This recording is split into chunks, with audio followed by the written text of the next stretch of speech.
don't want to be scammed. First of all, they have to get informed, and they have to stop getting all their perceptions from the mainstream media.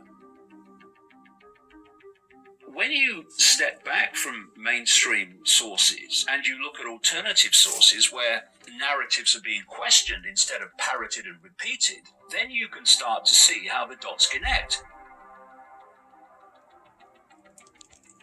What is happening that is the point of revelatory understanding? It's why it's happening. See, what's missing is context. The mainstream media will tell you that something's happening. They won't tell you accurately, unbiasedly, why it's happening. I have this phrase, know the outcome and you'll see the journey. If you don't know where the world's being taken and who by, and the techniques of manipulation that take us there, then the world is a random place. You look at a newspaper and you look at the news or whatever, and lots of random things are happening. From that perspective of perceptual randomness, to make sense of the world, not going to do it.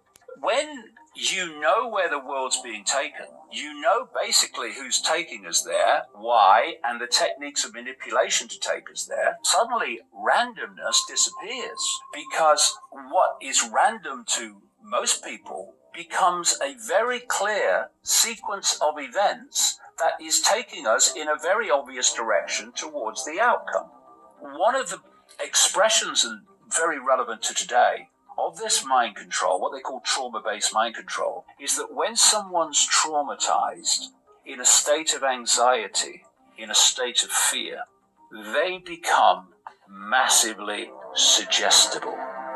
This is why they use trauma as part of the mind programming. So what they're doing to humanity as a whole is producing reasons to fear, reasons for trauma, reasons for anxiety. And when they've manipulated people into those states, they then put the mind control suggestions in there of that change perception.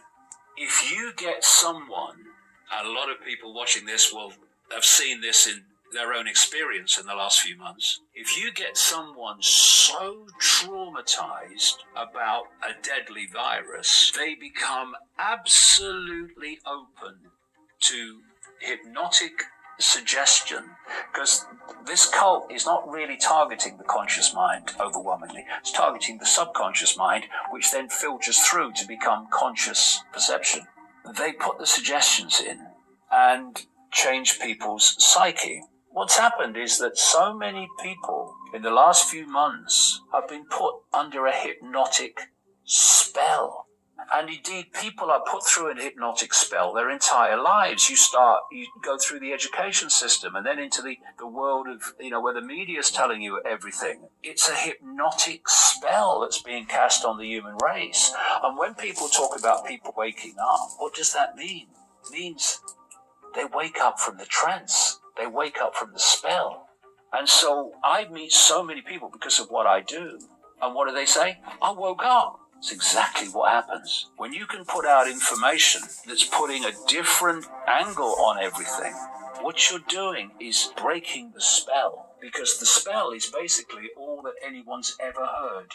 All mainstream sources, they're all sources of the spell. And when people hear other sources of information and other ways of looking at the world, it breaks the spell. And people say, I woke up. Yeah, you woke up from the trance that you've basically been put in since the day you were born. What has happened in the last few weeks of this hoax has been the most potent, obvious, in-your-face example of a spell being cast on the human psyche. Because someone who are feeling sleepy has told them to do so. No questioning, no research, no who benefits, just do it. Why is it that so many people in the military, especially in the more, if you like, extreme elements of the military, why do they find it so hard to come back into human society? Because they've become so used to being told what to do that they don't know how to function when no one's telling them what to do anymore.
yeah, yeah.